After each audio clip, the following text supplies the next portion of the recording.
Is it better to hike wearing shoes or boots? This is a question that the internet's been debating since 1993, and today I'm gonna hike with a shoe on one foot and a boot on the other foot, and we're gonna see what happens.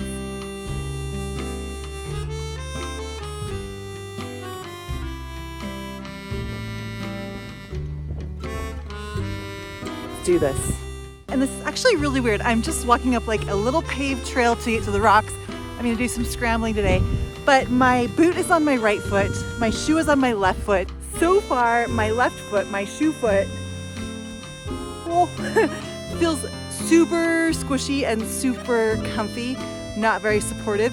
My right foot here, my boot foot, feels really stable and really comfortable and really supportive, but not nearly as cushy.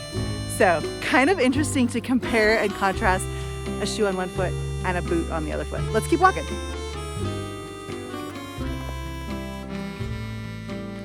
To see if the shoe would outperform the boot or the boot would outperform the shoe, I put them through a series of very specific tests. What's faster, the shoe or the boot?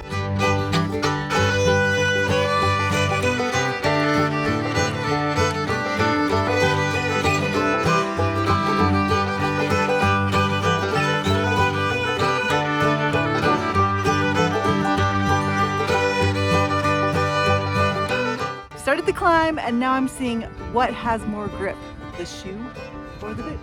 Let's see. I'm definitely gonna give both the boots and the shoes an A+ for keeping me stabilized as I was taking off my jacket. Right? So nice and sturdy. What?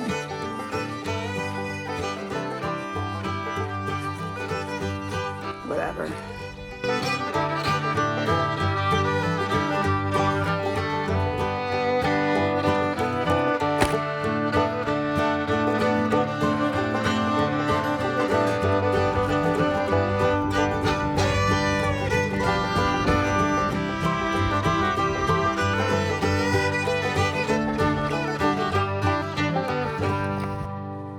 It's pretty ugly here.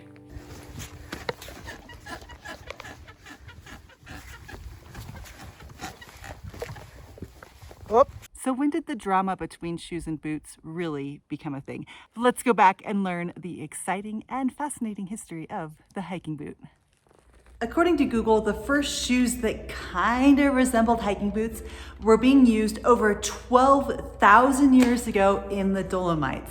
These awesome, inventive, ancient humans would take tree fibers and wrap them around their foot, cover that up with some deer hide, and then lace that up their ankles with rawhide string. Were these hiking boots? Were these hiking shoes? I don't know. Around World War I, militaries around the world started to get creative with footwear and developed the first combat boot, a boot with a waterproof leather upper and a thick sole. Combat boots with this design are still used by soldiers today. I would know, I used to wear them. In the 1930s in the Alps, hiking and trekking started to become popular recreational activities. At that point, a little company, one of my favorites called La Sportiva, invented the first modern hiking boot. From there, the hiking boot industry just boomed with European manufacturers and leading into US manufacturers of hiking boots and hiking shoes. So what does this have to do with me hiking with one boot on and one shoe on? Well, a lot. It can almost be overwhelming thinking about all of the different brands, styles, and models of hiking boots and hiking shoes out there. Too often in the outdoor industry, I feel like we're set up for failure. Here's what I mean by this. I feel like so often we're told, here's what you have to wear, here's what you have to do, here's how you have to act, here's how fit you need to be to do these things. I don't care if you hike in shoes. I don't care if you hike in boots. All I care is that you're feeling confident and safe enough to get outside and go on a hike. Hike in shoes, hike in boots. I don't care. Just go outside and hike. And the more you hike, the more you'll figure out what items you need to invest in to be most comfortable out on the trails.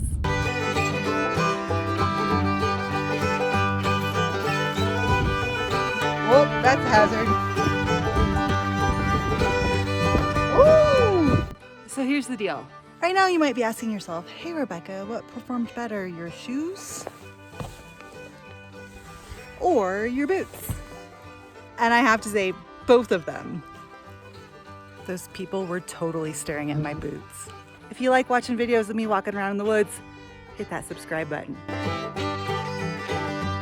Thanks for coming on a hike with me today, and I will see you out on the trails.